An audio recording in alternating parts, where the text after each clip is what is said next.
আমাদের মাঝে উপস্থিত হয়ে গেছেন আমাদের নিজে পরিশ্রম আমাদের স্যার আমাদের স্থানীয় প্রতিনিধিরা আমাদের সামনে এখন সংক্ষিপ্ত বক্তব্য নিয়ে আসবে আমাদের অচল বিশ্বকাপ। হ্যালো, আরে ভাই, এই স্যার কি আমি বক্তৃতা দিব? এই স্যারের আমি কি সুনাম করব? আমি তো বলতেছি আপনারা একদিকে 1000 লোক দাঁড়াবেন আর এদিকে একজন আমার স্যারেরা দাঁড়াইবেন।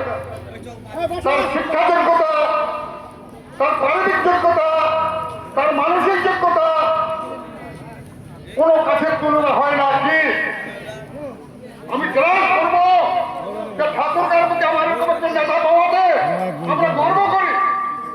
সে শুধু বাংলাদেশের নেতা না, সে শুধু বিএনপির নেতা না, সে শুধু জনগণের নেতা না, সে আমাদের হিন্দুদের নেতা।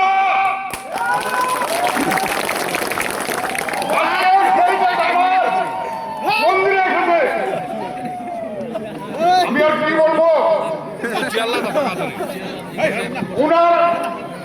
উনার মুখ দিয়ে আমি ওকে রাগ দেখলাম না। ওনারা মানুষ, অন্যান্য নেতারা খারাপ কথা কয়, উনি মুখে হাসে।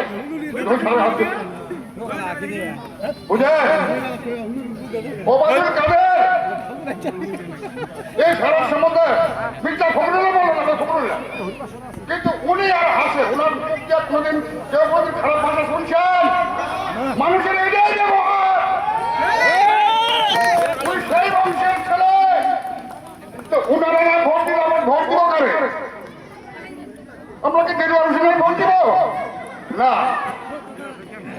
উনার বাসায় আমি গিয়েছিলাম, কুলচালে 25 নম্বর রোড 17 নম্বর বাসায়। আমি যেগুলো বিপদে পড়ে গেছিলাম উনার বাসায়। নাম জিজ্ঞেস করা, তোমার নাম কেমন? স্যার বিষ্ণু। আমি হিন্দু পরিচয় দেওয়া তো তিল পরিমাণ ইয়ে করে নাই। সঙ্গে সঙ্গে আমার সেই কাজটা উনি করেছে।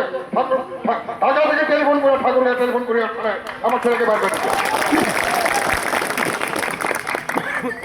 আর রমেশ সেনার বাসায় এক হিন্দু গরিব লোক এসে কয়, স্যার আমার মেয়েটা সব করে টাকা দেন না স্যার।